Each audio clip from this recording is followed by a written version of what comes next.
ela, eu não tinha falado nisso, por causa do entra e sai de passageiros, né? Porque a linha não é amarela, eu estou falando traçado amarelo. Porque o traçado amarelo, como vai beirando a comunidade, você pode ter ali as estações, né? No metrô. Por que não pode ter o metrô Uruguai Gávea? Porque, a rigor, o metrô tem que ter uma estação a cada 500 metros, senão não viabiliza economicamente.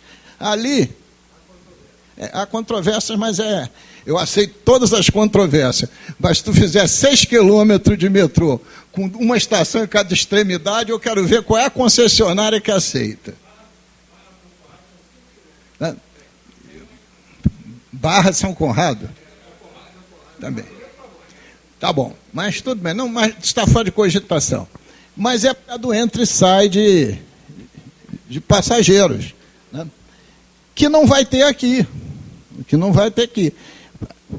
Porque, veja só, mesmo que crie uma estação dentro da área da colônia, vai ser para uma comunidade muito pequena, porque as outras, ou para a comunidade pequena, ou será um ponto de atração para aqueles que estão no redor. Mas eu não estou colocando isso como crítica, eu estou colocando como reflexão, né? Porque também de fora, é muito fácil a gente ser crítico àquilo que a gente está imaginando, mas o que eu queria, de fato, é que houvesse uma reflexão nesse traçado, não só na questão acústica, ver se não pode ter uma solução mista, solução de superfície e a solução enterrada, né? Nem toda solução enterrada chama-se túnel, né? Procurar ver se no posicionamento das estações, às vezes uma estação, se não for muito bem cuidada, sob o ponto de vista do impacto, ela pode causar um grande transtorno em seu redor. É pensar essas coisas. Porque eu não estou achando que eu vim para essa audiência pública no sentido de que acabou a Transolímpica, acabou esse traçado. É no sentido mesmo de mitigar. Desculpa, eu ocupei muito meu tempo, muito tempo de vocês, e eu vou me retirar. Muito obrigado pela atenção. Deputados, só um complemento de informação. A população da colônia, ela vai dobrar em menos de 6 anos. Porque tem investimentos Minha Casa Minha Vida, 1.400 lotes, cerca de 3.500 unidades na parte do terreno que foi do Exército, vendido a preço de banana para joia, e também no outro pedaço do terreno que será construído pela empresa. Então vai ter um crescimento significativo da população no interior da colônia. Há um investimento de 144 milhões, né, sendo feito pelo PAC, garantindo habitabilidade, né, melhoria habitacional, regularização fundiária aos moradores, tá, e infraestrutura urbana, água e colônia. E é o único PAC de habitabilidade conduzido por uma prefeitura, tá? E foi, inclusive, no período do César Maia que a Dilma definiu que seria executado em função da importância da melhoria da qualidade de vida daquela população. Infraestrutura urbana, regularização dos terrenos, né, e a parte de melhoria habitacional. Tá?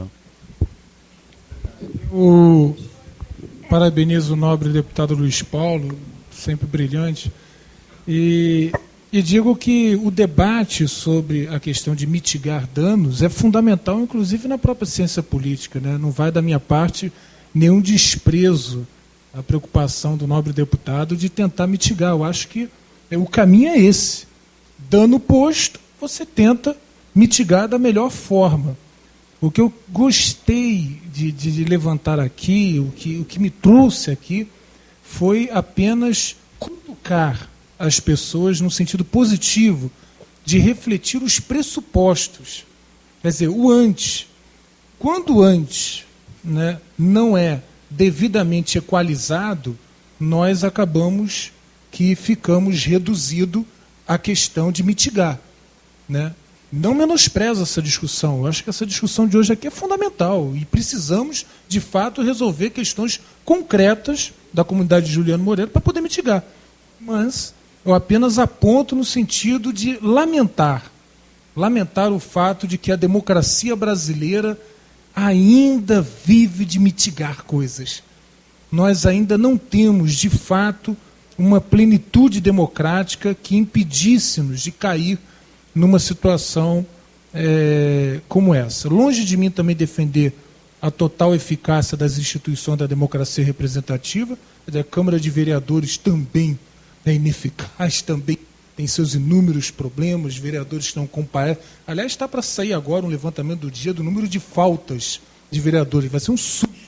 Espero que as pessoas se assustem e tomem lá suas decisões. É isso. Há uma inoperância também das próprias instituições da democracia representativa. O orçamento municipal, como o deputado Luiz Paulo levantou, que foi aprovado recentemente na Câmara com 30% de remanejamento para o atual prefeito, é algo absurdo. Né? Eu trabalho na assessoria do Jefferson Moura, que é do pessoal, nós votamos contra. Agora, somos 7 gatos pingados. Foi o trator. Tinha 50 presentes, só o Chiquinho Brazão faltou. Foi o trator contra 7. Então, infelizmente, eu lamento, mas nós resistimos, tentamos mitigar. Né? E o rolo passou por cima. O fato é que, diante de tais políticas públicas, é fundamental mesmo que, de fato, a gente faça essa discussão que a gente está tentando fazer aqui hoje, que eu não retiro de forma alguma a importância de salvarmos os dedos diante de tudo isso. Eu queria não como uma despedida, mas congratular o debate, né? Todos nós estamos aqui. Eu acho que há questões ligadas à radicalização da democracia que precisam ser enfrentadas. Né? Eu acho que sem participação social não chegaremos muito a lugar nenhum. Né? Teremos sempre cidade de negócios. Há um texto do Ivor Goodson, que ele fala que há uma estratégia do capital de se apropriar daquilo que é garantido, inclusive constitucionalmente, nas reservas. Né? Reserva para a educação, reserva para a segurança, reserva para o direito à cidade, a habitação, etc. Então, eles se apropriam, eles têm estratégias específicas. Né?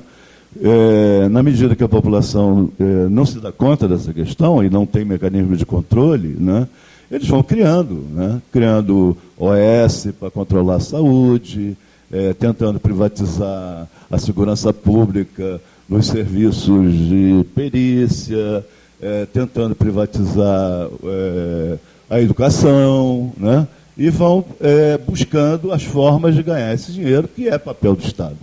Tá? Isso é função do Estado. Né? Eu acho que cada vez mais nós temos que cobrar que haja o Estado cumprindo seu papel, com uma participação da população no controle dessas políticas públicas. Não chegaremos a lugar nenhum, porque eles sabem muito mais do que nós.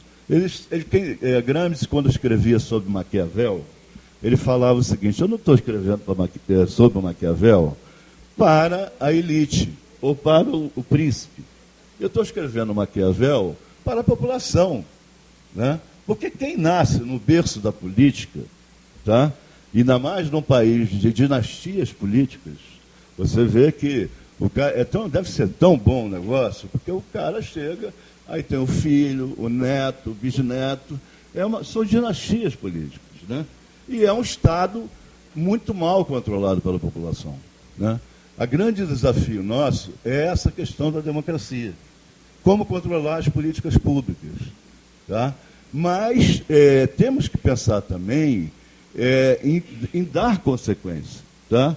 Eu acho que nem separar joio do trigo, saber fazer as alianças corretas, saber aprofundar as discussões que são essenciais, porque às vezes a gente compra gato por lebre. Tá? Nós não podemos comprar gato por lebre. Tá? Temos que saber os reais sentidos. Aquele primeiro traçado, voltando à questão do arco, né, Eu trabalhei com um cara que ele falava não do arco e da seta, né? Ele falava do estilingue. Quanto mais você vai ao passado, tá? Aproveitando a ideia da flecha, mais você se projeta para o futuro, né?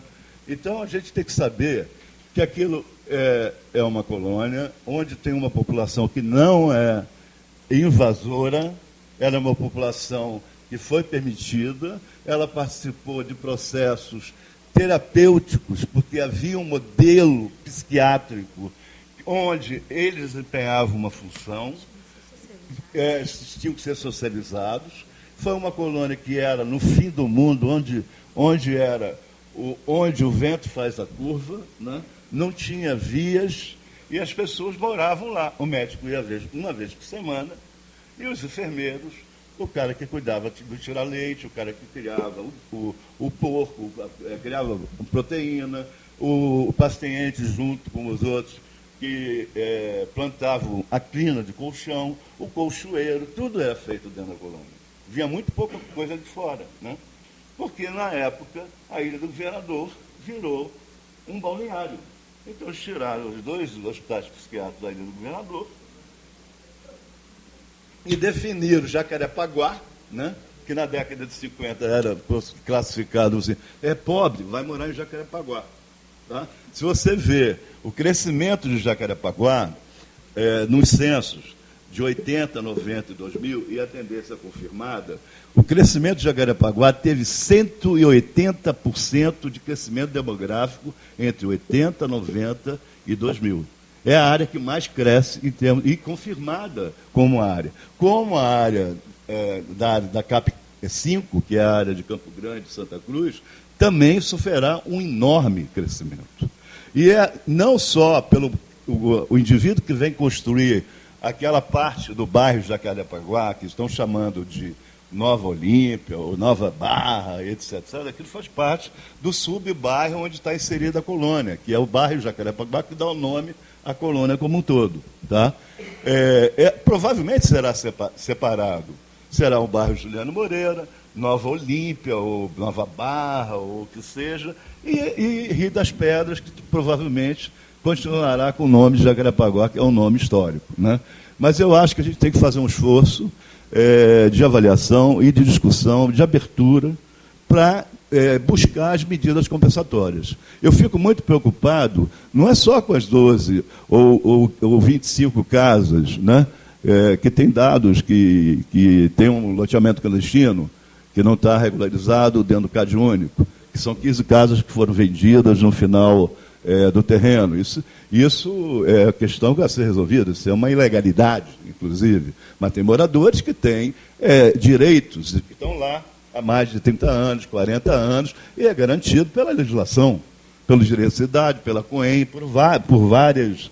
E ainda embora forado, o que foi cedido ainda é território federal. Tá? O que foi aforado e cedido são ruas e equipamentos públicos. Os lotes ainda são território federal. Há uma discussão jurídica em torno disso. E, portanto, tem uma legislação que garante o direito à fixação dessas pessoas no local. É isso que a gente tem que ver. Então, a questão básica é o seguinte: a gente tem que se mobilizar não pela Transolímpica, não pela corda, não por isso. Não que a gente não tenha que fazer isso, mas a gente tem que se mobilizar para discutir como as coisas são feitas, porque a eleição não é um cheque em branco.